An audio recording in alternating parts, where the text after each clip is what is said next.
Harper Snowden checked his GPS once again and took a right turn. He didn't trust the GPS entirely, but he'd had a good look at the map before he'd even left home. And now, several days into the journey, he had no choice but to trust his instincts and to rely on technology to some degree.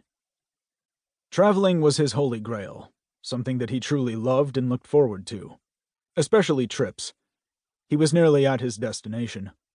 First, he would go to the Louisiana facility where the injured male war dog had been treated.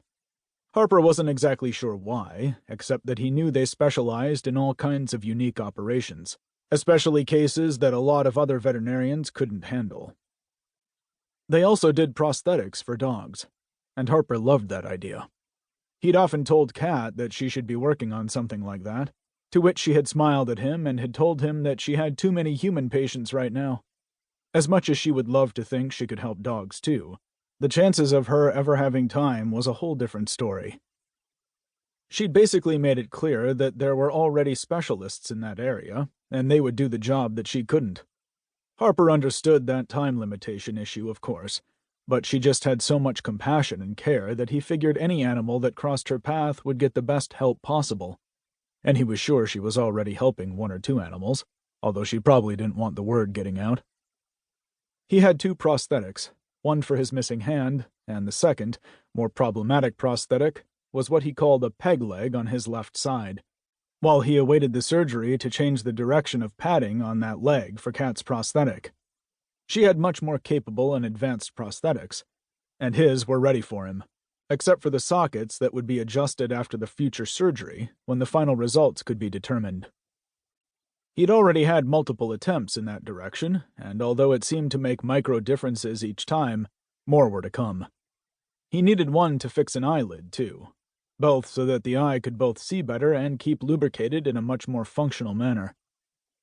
He still had a deep scar that slashed down from the corner of that eye to the corner of his mouth. He knew that all of these scars and injuries gave him an odd appearance that made most people very uncomfortable.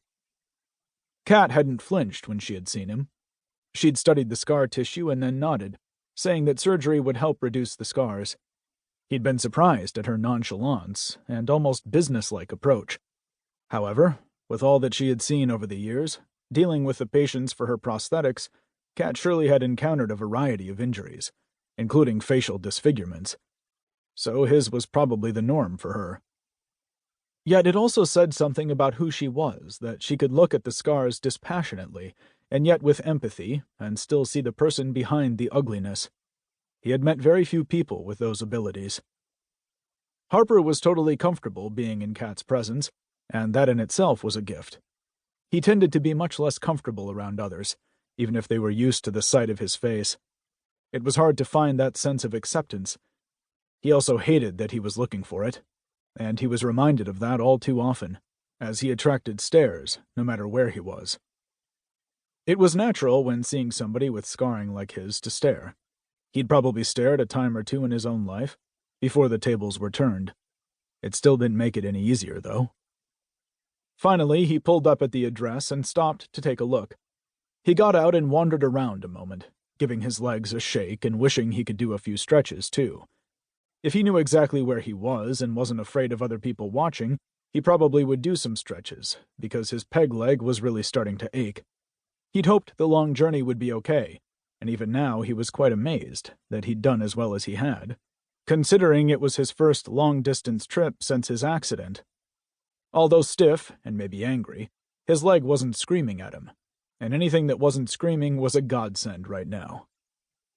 So many things in life hurt. But after all the surgeries he'd been through, he had discovered that, while you always listened to those kinds of pain, sometimes you just had to ignore it, because you could do absolutely nothing about it. He had also gotten lucky when he found gifted people like Kat, a miracle in her own right. She had been very forthcoming and very honest about everything she could do for him, and had been just as direct about the things she couldn't. If anybody called a spade, it was Kat.